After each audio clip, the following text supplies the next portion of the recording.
Okay.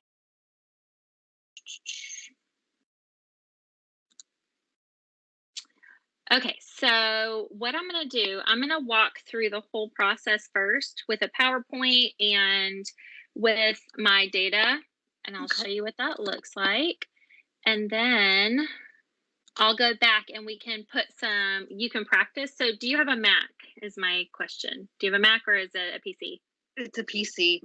Okay, that's okay. It just there might be things that are a little bit different in your setup. So you might have to kind of look for it. And then I was going to mention that in this text, the applied behavior analysis for everyone, the Pennington text in chapter, I want to say it's 6. Nope. Okay. It is. So this, it goes into graphing and Microsoft Excel really, really well, like step by step, really nice task analysis. And this book is phenomenal just in general to have. It's pretty cheap. It's $30 on Amazon. So, and it's applied behavior analysis for everyone. So, very, very helpful. I require it for 6014, but if you weren't in that group, then, which it actually just came out. So this is my first group that's having to use it. So it's a great resource to have. So if you need to go back through, that would be a great one. But I'm gonna walk through the steps, and then we can go back and kind of put some data in. So what I'm gonna do is kind of split my screen a little bit here. Now my internet and my computer have been funky today, so I'm really hoping it's not gonna be difficult. Okay, so I'll walk through this and then we'll go back and put in the data. So this is so I'm using a MacBook Pro for the for my Excel. So it might look a little different if you're using something else. And then this I'm going to go through how to do an ABC graph. Multiple baseline using percentages, and then multiple baseline using like a number out of however many correct. So what I'm going to do now is I will just kind of go through the steps and kind of walk through it over here. So the first thing that you need to do is open a blank, and you can try to follow along if you'd like at this point, or if you just want to go back. I've got another one. Hey. So you can go back and you can go back and add it in if you want, like when we go back to it. But the first thing that you do, and I'm just going to open a new tab, but you would really just do a new sheet in or a new Excel document. And I like to have tabs down here for all of my graphs because, and I'm going to move this to the end because this is my new one. So we're going to name this, we're going to do an AB example. So I always just name it, and that's my data. Okay, so then from 1A, we're going to enter our participant name. So this would be student A. And then under 2A through 2D, you're going to put all of the column headings. So you'll put like the date. So this would be the date of your, I'm going to mute everyone just so that y'all can type away and, oh, okay, there we go. Y'all can type away now. So, okay, so the first line, and just like it is here in the PowerPoint, you would put the date and the condition, and I'll explain what each of these are, what your data are, and then IOA. I always include IOA in this so that you can easily have everything together. Now, if you are going to do more than one student, and we're not going to do more than one student because for this project, it's really, you only need one student. So I'm just going to do the one, but if you're going to go into another student, so say that you have 2 students doing the same intervention, you would just do your second student here, right next to it, and then do the same exact thing. You can copy and paste it here, but I'm going to leave that guy alone. Okay, so, and you repeat that for each participant, even if you have like 5 students or 5 individuals that go, you just keep going down the line and you'll enter the data at different times. Okay, so that's the very first step. The next is we're going to set up the data entry for the phases. So you're going to add the number of baseline or phase 1 data points that you plan to include for each participant. So our first day, you can put your dates in here, but you don't have to right now.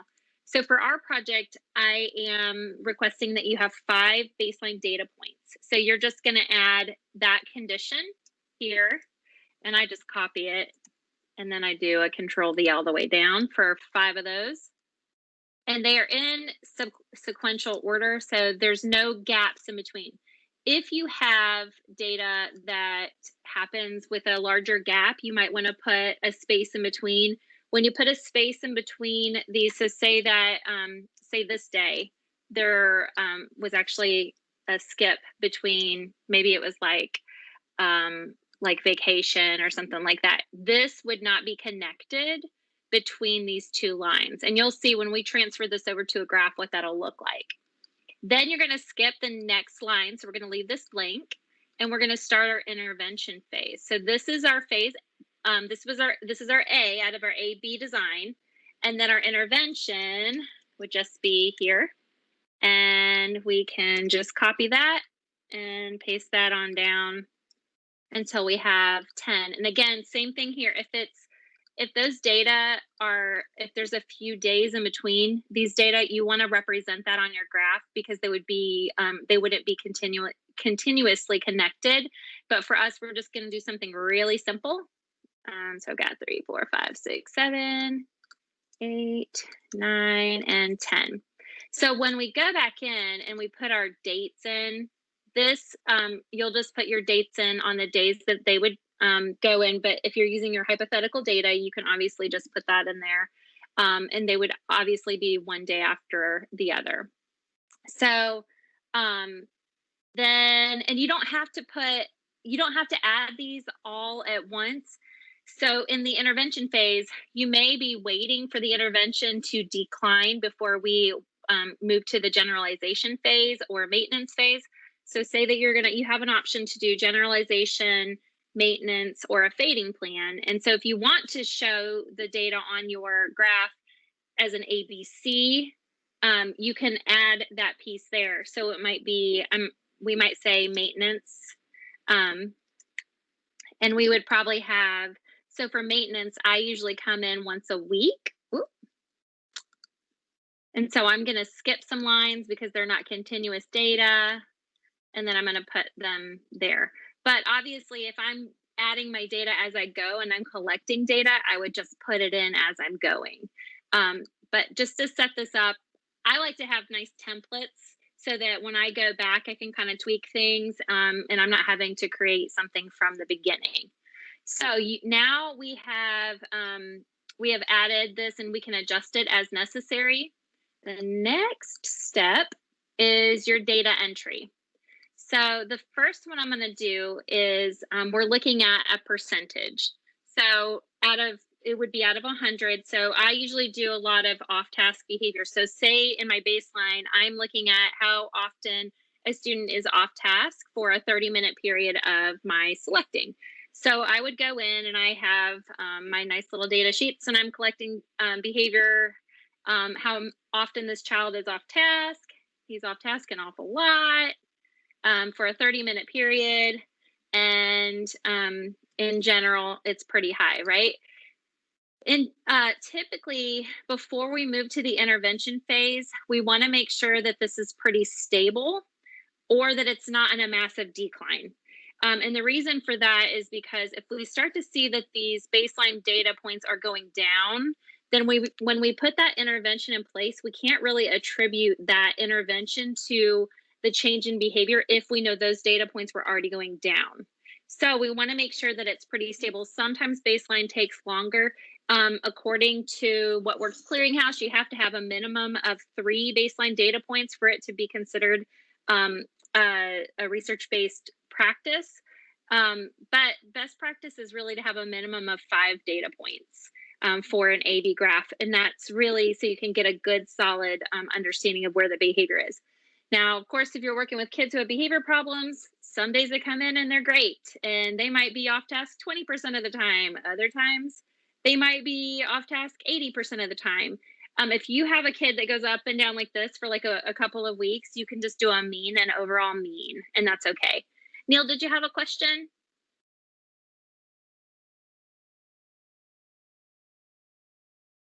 Okay, maybe just had hit the wrong button. Okay, holler out if you do have a question. So that's what I would do. So say that our say the data are all over the place. It's okay to just say, okay, maybe the stability of this kid is the instability. And we've seen kids who have behavior problems where it is unstable over the course of 2 or 3 weeks. And so we would just take that mean of all of the data points. So say these were all over the place, I might take a mean, maybe there was like a couple 20s in there, but then for the most part, they're pretty high. That will give me an overall idea, and then I can begin that intervention. So then you're going to take your, so since I'm going to put self-monitoring in place and it's going to work beautifully and everybody's going to be on board, my kiddo, his behavior has declined, and I'm just going to add in, we don't want to make it too drastic, because he's going to have some days. But as he gets better with this, he's going lower and lower, and he is doing pretty great. Okay. And then in my maintenance phase, I would just skip a couple of lines, and then whenever we go back and we look at the data in that classroom, how well is he maintaining this skill? Typically in maintenance phase, we hope that it stays low, but typically it goes up a little bit because that intervention has maybe lost a little bit of its fidelity, and maybe some things need to be tightened up a bit. So, we go back and we collect that data, but overall, we're still pretty low here. Okay, so now we have all of our data in. Now, for IOA, you can see here, we like to have IOA collected over 30% of the data points. So that would mean in baseline, I would have, and this is not percentage of off task. This is my IOA data. So when we look at IOA, I would have another observer taking the same data as I am in the same room at the same exact time. And then after we come together and we see how close are we in our data collection procedures. Hopefully it's above 80%. Okay, so we're looking at 80%. Maybe I might have slipped a little and it wasn't as tight. Maybe we need to go back and revise some or revisit some of the operational definition. Okay, this is what we're looking at as off task. This is what we're counting as off task. And then discuss maybe some things that might need to be tightened up as far as what you're looking at with your IOA. And then, of course, down here, so we're getting better and better as we go along. And then down here, I only need to do one of them. And we're really good at the IOA now. So this is just for your own, you're not going to use this for your graph, but this is for your own reference, just to see how well you're doing with your IOA. And it's a nice, easy place to have it. So this is kind of what it looks like across different students. So this is, I have multiple students here. So you might have your IOA here, your data, and then your generalization. So you might have multiple baselines across different students, but we're just doing a simple ABC. Okay, or an AB. Yeah, we're doing ABC actually. So because you don't have to do this C, it's pretty easy to leave that off. So the next step, pretty easy so far, right? Not terrible. So the next step is we're going to go back to our data tab, and we're going to select all of our data for our target participant. Okay, so all of our data. And then we're going to click our insert button. And then we're going to click line graph. So it's going to be this guy right here. And it should pop up. And then there it goes. So then we're going to copy and paste that. So we're going to copy it and then create a new. We're going to paste that guy on a second page. So it's the page right beside it. And then I kind of like to line mine up. So I have an extra page in here. I'm going to get rid of him. Okay, so this is my, and you have to double click that to, it's your ABC example graph, okay? So now we've got a graph here. If I wanna go back and say, and I can delete this graph because we don't need it anymore because it's in that second page. So if I wanna go in and say, hey, I really like the way that I collected data on that kid, I've already got my template set up. Anytime you change this data here, you can clear that all out. You can copy this page. So if you right click, you can make a copy of it. So you can click create a copy and it'll go to the end. And you can just like name whatever student it is that you're creating graphs for. And every time you change this out, it will correspond with this graph. So it's a nice way to share with your team those data that are being input. So you've already got that. We're going to go to the next phase. Now, this is where we kind of make our graph look pretty. Us nerdy, researchy people, we like to do this. So I might have to make it a little bigger. So you will first go to the grid lines. I might have to expand it all the way for the grid lines to show up. Oh, where are you, grid lines?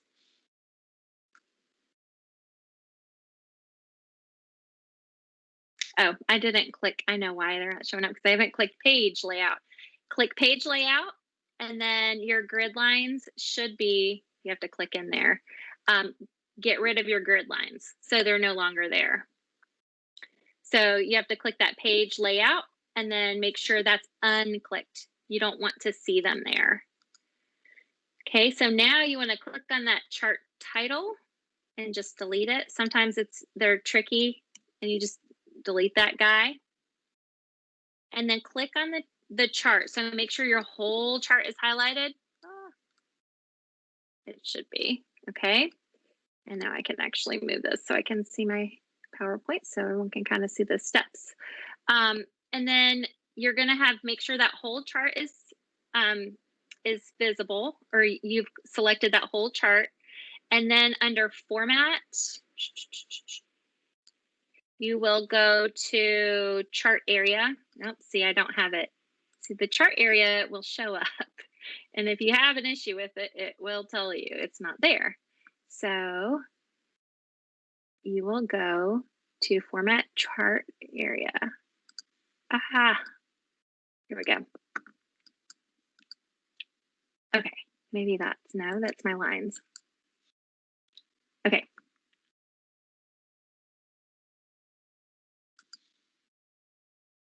It's not letting me. Oh, I'm going to move it down a little bit. Maybe I'm not grabbing it. There we go. Okay.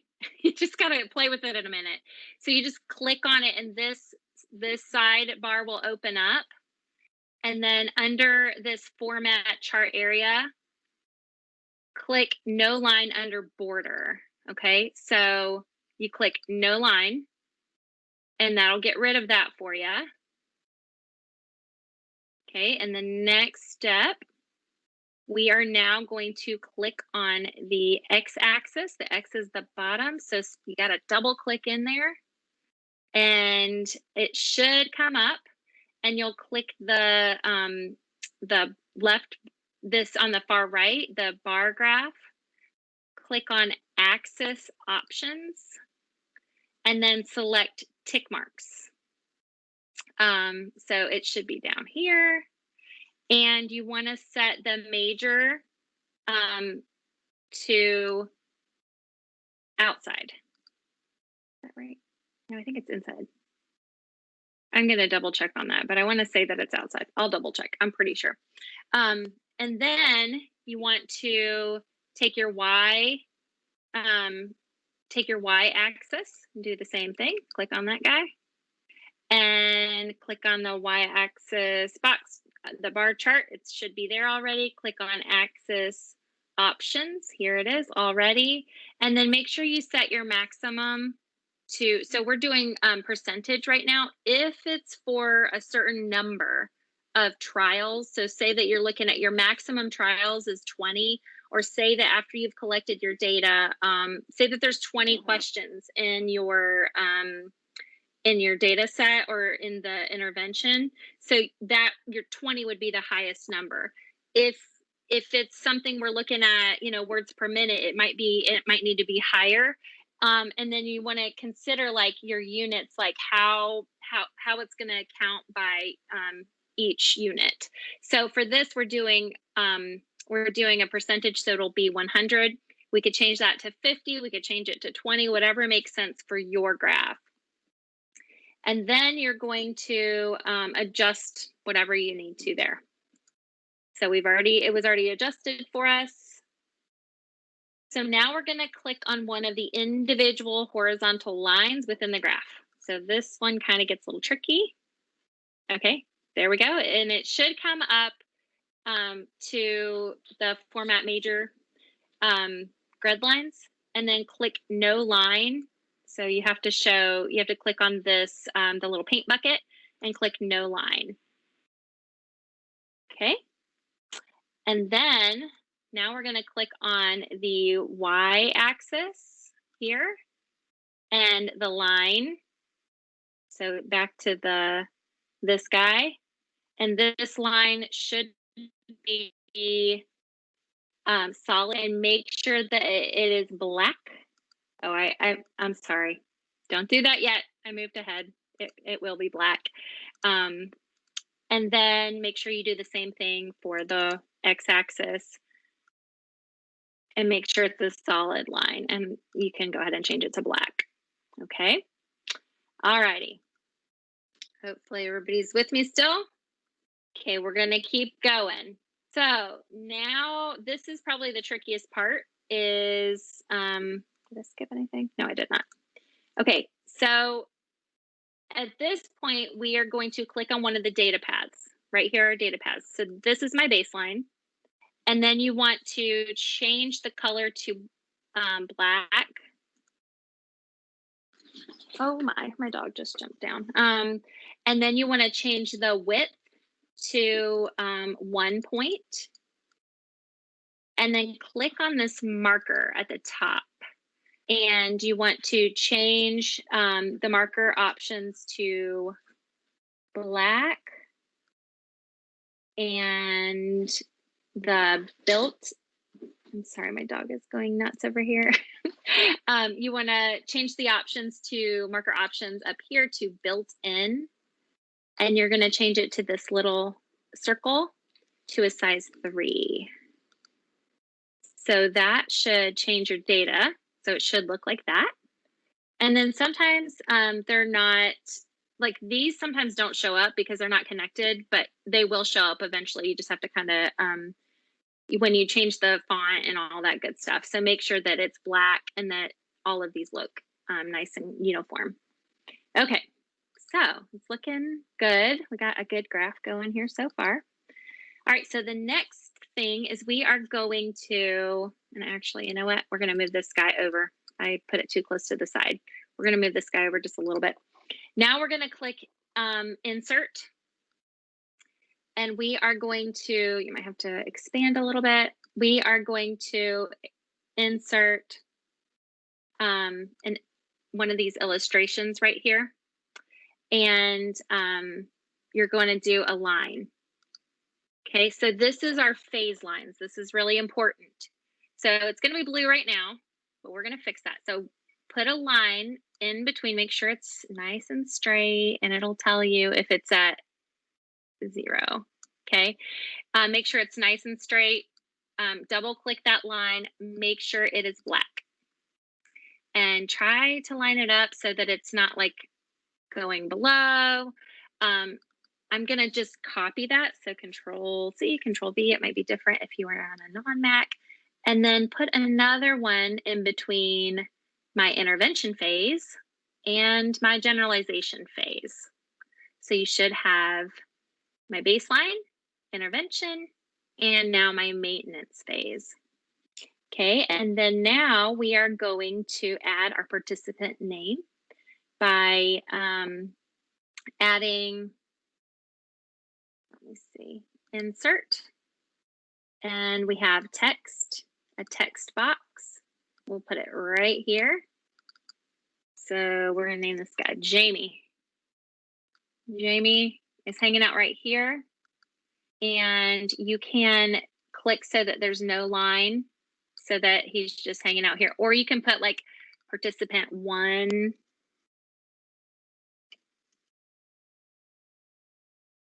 Ah, 1. Make sure it's nice and pretty. Or just whatever your student's initials are. You could put your student initials just so that you know. I'll put it back to Jamie so that we have my nice little participant right there. Okay. Now you want to do the same thing for the phases. So I have my student here. Now I'm going to put, you want to identify what your phases are. So you're going to go back and insert a text box. I'm going to put that here. And this is my baseline phase. And I like to just copy and paste it because it kind of makes it a little easier. And then just adjust these. Now this is my intervention phase. Uh-oh, there we go. And then this is maintenance. Okay, so now I'm going to go back and adjust those so that they're nice and even. And there's no rhyme or reason. It's just try to make it look nice and professional. Well, obviously I'm going to have it higher because my data points are there and they'll be in the way. And if you let go of it, if you have something selected and then you use your up, down, or side to side buttons, it moves it a lot in smaller increments. So you're not having to like move it all over the place. So that's what I'll do with this baseline. Well, sometimes you got to make sure you click the box. And then you can remove the lines.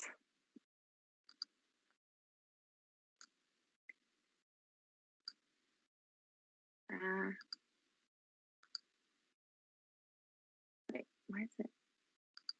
Okay. Oh, I just haven't clicked off of it yet. No line. Okay, so now we have our phases. So the nice thing about this is that say that I want to add some data, or if I missed some data and I needed to go back in there, that data automatically adjusts. So we've already got it set up. Once you have it nice and set up, you're good, and you can just copy this as needed. And you can just make extra copies. So the next step would be, we're almost done actually, is we want to create a label for my x-axis and my y-axis. So the way that I would do that is the same way that I do my my text that I inserted above. And I would just draw that down here. So this is sessions. Put that nice and lined up. And then this one is a little bit different. And I'm going to add in my text box, and I always do it down here first. So this is where I'm going to label % off task. Make sure it's capitalized and your spelling is correct. And then you have to grab this spinny thing up here. Now that's not probably the correct term. I need to ask my tech friends what that's called. I'll call it the spinny thing if I want to. Okay, and then same thing here, no line. Okay, so there we go. We have a nice pretty graph. It's ready to go. There's just a couple other little tweaks. This little 0 right here should not be here in a graph. I'm not going to count people off for this, but just kind of showing you how to do it just so. You take a shape, grab a square, take a little tiny square, cover it up, and then you make sure that it's white and has no lines. And there, you can't see it anymore. It's gone. And there you have it. You're all done. It's finished. So now to put this in a document, all you have to do is screenshot that, making sure that you have all of the pieces there. And if you wanted to do multiple graphs, okay, so that's our data. All you're going to have to do is, I'm going to go back to my multiple graphs. So all you would have to do is, I have multiple students here. And with multiple baseline, we wait to put the next participant in the intervention until they are, when the first participant is finished with the intervention, we move the second student into the intervention. But so that's why they have a lot of baseline. This is a multiple baseline across students design. And what we would do is we would take this, we would do the same thing, select all this data, do the same exact thing with those data points, create a graph, walk through all those same steps. But instead, where is it? Okay, I was like, where did my graphs go? Instead, we would add that. And so you can see that my first participant was in baseline here. My second participant is continuing to be in baseline while my second participant is, or my first participant is in intervention. They don't start intervention, and really I should have a little bit more space in between here, but I would do the same exact thing for each of my graphs. I just connect them with these lines across the graphs. And it's as simple as that. And you just the graph and line it under that graph above it, and you just change whatever you need to change for it.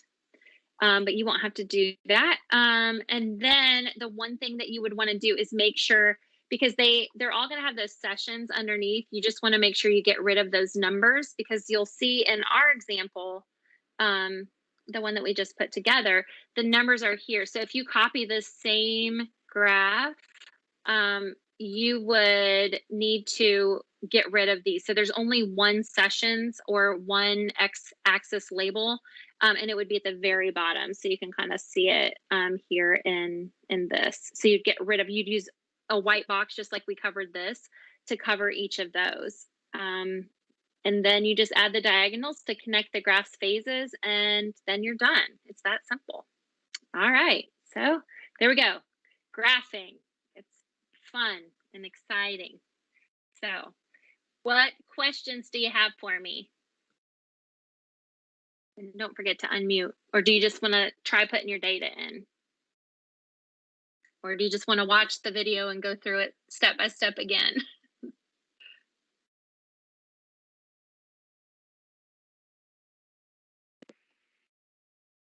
So when we put the student's name in, is it supposed to be on the graph or off to the side? I think I missed that part. It's off to the side. Okay. Yep. I think step by step following the video works. Yeah, that's kind of what I'm thinking, that if people wanted to, they could probably go back and pause it and then get it set up and then keep going. So well, I have an Excel sheet pulled up, and I've been doing it along with you, and I still need to go back and look at the video. So okay, great. So did you have a question, Kayla? You're looking at it like you're squinting. So I'm trying to move the name, and every time I go to move it off the graph, it like goes away, and I can't figure out how to get it off the graph. I'm struggling. Okay. I bet when you put it in the graph, I would just delete it, and then make sure when you're adding it, click outside of the graph first, and then add I would try it that way, because it might be thinking it's part of the graph now. Okay. That's what I'm thinking. All right. All right. Did you have a question, Neil? I was going to say she might need to click on it and then delete it in the instruction bar, by the FX. Mm-hmm. All right. Back in business. Okay, great. Well, if you don't have any questions, and if it's really just going to be best for you to kind of go back and watch it, that's perfectly fine with me. And then this is going to be really helpful. Sometimes in the past, I've given my students templates I'll just say, just put your data in here. But I find that if you kind of learn how it works, then you could use it for your students and collecting data. It's a really helpful tool for a million different things for our students. So there you go. Can graph all week long. It's going to be great. All right. Well, I'm going to let you all play around with it. I'm going to save this and then I'll post it on our site, the Canvas site. Okay. Okay. All right. Thank you, Have Dr. a Owens. great night. Sure. Yeah. Have a good night, guys. You too. Thanks.